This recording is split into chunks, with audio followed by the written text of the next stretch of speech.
Hello students, let us learn about a new concept which is type of bond, and this concept is related to uh, JEE main and advanced chemistry chapter which is chemical bonding and molecular structure।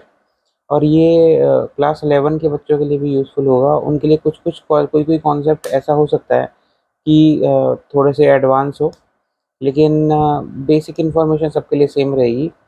तो थोड़ा सा पढ़ लेते हैं। Actually थोड़ा सा idea आपको इससे पहले एटॉमिक स्ट्रक्चर का भी होना चाहिए, इसकी भी वीडियो मैं डाल दूंगा, है ना। एटॉमिक स्ट्रक्चर एक साथ ही कवर करूंगा मैं, क्लास 11 क्लास 12 और सभी का जो फिजिक्स में भी आता है।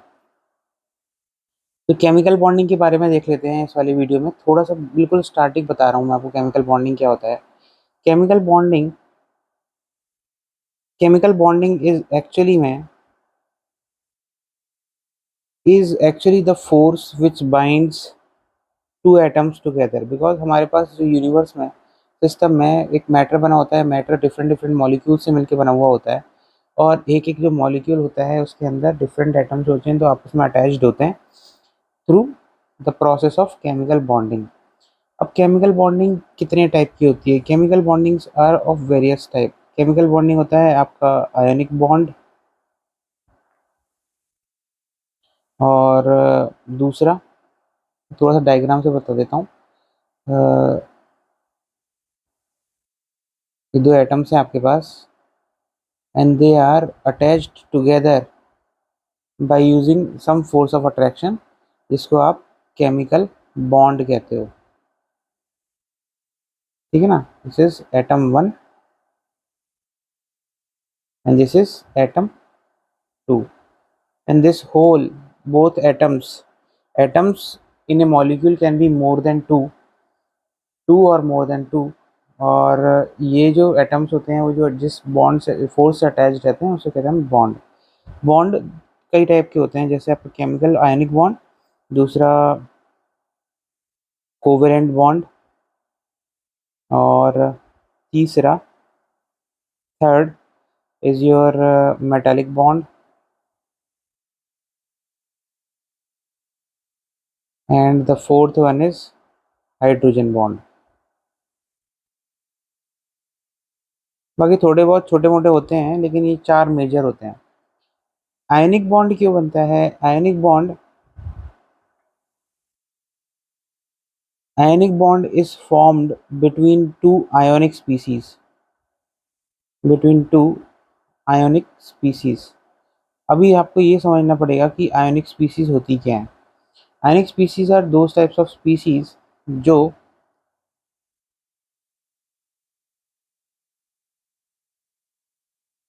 जिसमें क्या होता है कि आयोनिक स्पीसीज में, जैसे सपोज आपके पास सोडियम है। अब सोडियम क्या होगा कि सोडियम ना अपना एक इलेक्ट्रॉन लूज करके Na+ बना देता है। Why? Because it is so electropositive, it is present in the first group of periodic table.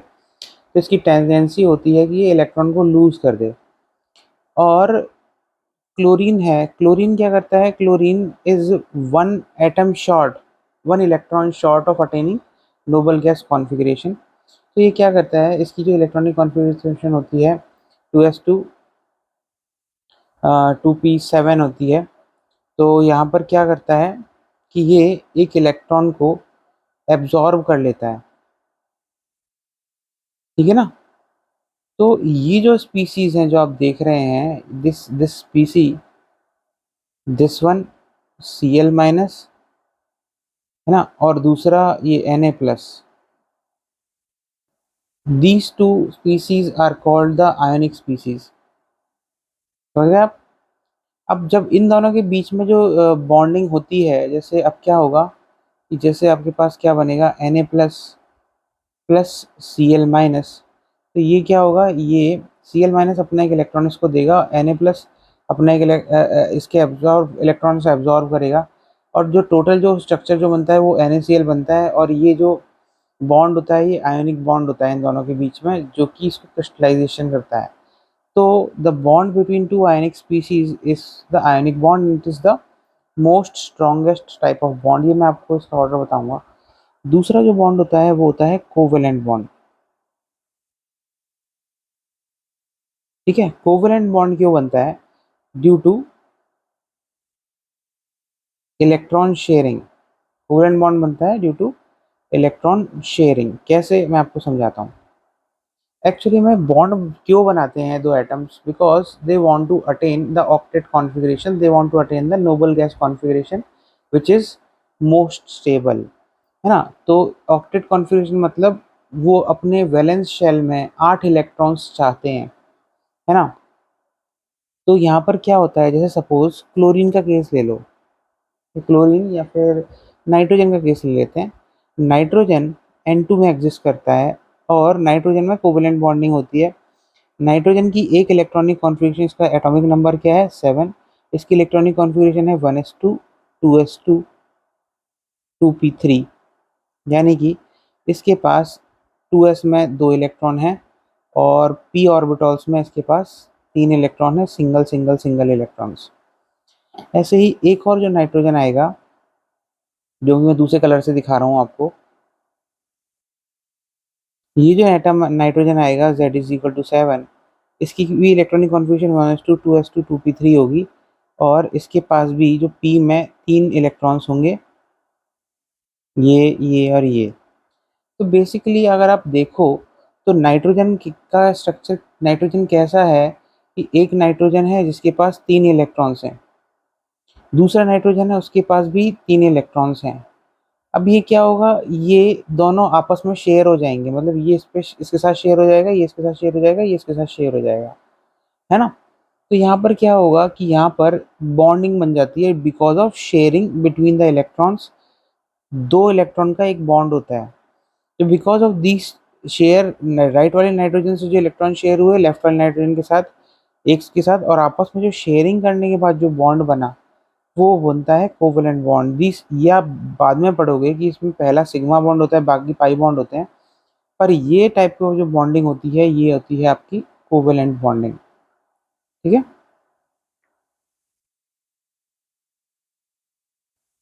और कोवेलेंट बॉन्ड के भी टाइप्स होते हैं, पोलार और नॉन पोलार, बाद में आप देखोगे।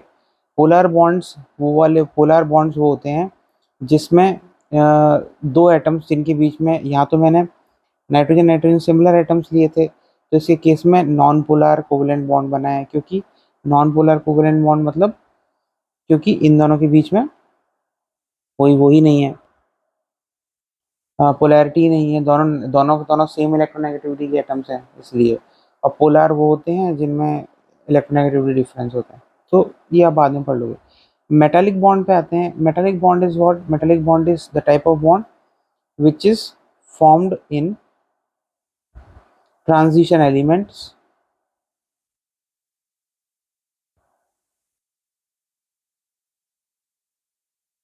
और D block elements.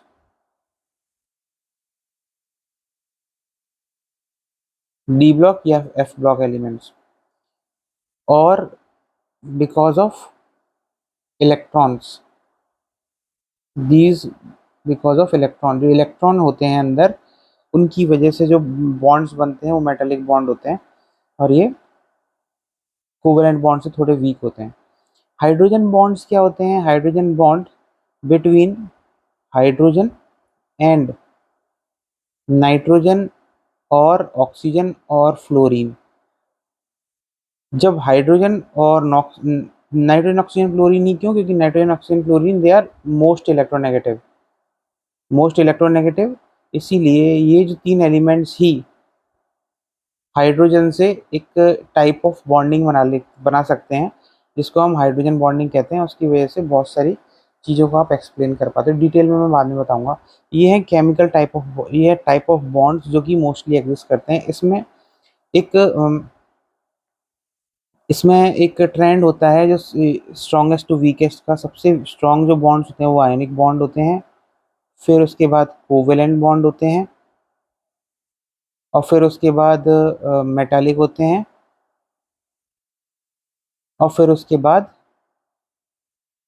Hydrogen bond होता है। तो ये ट्रेंड फॉलो होता है। ठीक है। तो आपने यहाँ पर एक बेसिक आइडिया ले लिया कि व्हाट आर केमिकल बॉन्डिंग। इनमें भी इसमें भी कोवेलेंट बॉन्ड में भी दो टाइप्स होते हैं। एक तो पोलार कोवेलेंट, जो कि मैंने अभी आपको बताया बॉन्ड, और एक नॉन पोलार कोवेलेंट बॉन्ड्स, है ना। ये दो टाइप होते हैं, ये मैंने आपको बता दिया। और हाइड्रोजन बॉन्ड में भी दो टाइप होते हैं। पहला इंटरमोलिक्यूलर।